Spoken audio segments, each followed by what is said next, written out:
My God, mais Isa, une masterclass comme d'hab. C'est qui Isa? Isa, c'est Isabelle Herriot, la mère de la victime, et qui effectivement est exceptionnelle dans ce personnage. La beauté, ça fait peur. Mais Nina, elle voulait s'en sortir. C'est ça la vérité. Je suis allé la voir et je lui ai dit « Tu vas pas être à ton avantage très clairement dans ce rôle, on va te faire une lumière un peu difficile, enfin voilà. Mais je pense que c'est une super partition. » Et elle m'a dit oui tout de suite. Elle a tout donné et la performance est vraiment top. Et donc tant mieux si ça se voit dans les commentaires. Ça fait du bien de voir autre chose par rapport à la télé. Ah oui, alors ça fait vraiment très plaisir. Merci beaucoup pour ce commentaire. C'est un peu le Graal, la télé pour nous. On a envie d'arriver jusque-là, parce que forcément c'est mieux produit, il faut faire plus de choses, enfin bref, c'est ce à quoi on aspire.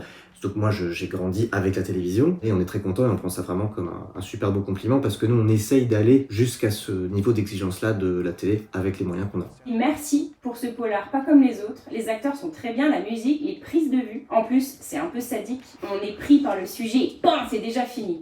Vivement la suite, félicitations et une belle journée avec plein de cœur. Oh, bah c'est très gentil, merci beaucoup Romain. Pour les musiques, je suis très content aussi que les gens en parlent parce qu'il y a eu un gros boulot, donc il faut savoir qu'il y a plusieurs compositeurs sur la série, il y en a eu 4 en tout.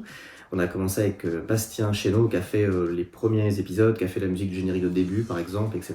Également Bruno François qui fait aussi des effets visuels sur la série, voilà, qui est un petit peu un couteau suisse. Des jeux, qui est venu faire plutôt la dernière partie de la série, donc plutôt ce que vous allez voir là. Et on a aussi, et je tiens à le dire, on a Mélissa Cara, notre Cassandra préférée. Donc c'est ce melting pot de tout le monde qui fait que la série elle a ce corps-là. Trop de suspense à la fin de chaque épisode, on a envie de savoir ce qui va se passer, c'est long d'attendre la semaine prochaine, je suis impatiente. Donc déjà, merci à toi Céline, vraiment particulièrement, parce que tu commentes tous nos épisodes. Le suspense c'est un peu voulu, parce que comme c'est une série, que c'est un polar, le but c'est qu'à chaque fois, nous à l'écriture on a fait hyper gaffe pour que chaque fin d'épisode soit ce qu'on appelle un cliffhanger, ou en tout cas soit assez forte, pour que vous ayez envie de voir la suite. On instaure des choses au début, et il faut que les gens aient envie d'aller jusqu'à la fin pour avoir toutes les réponses. Voilà.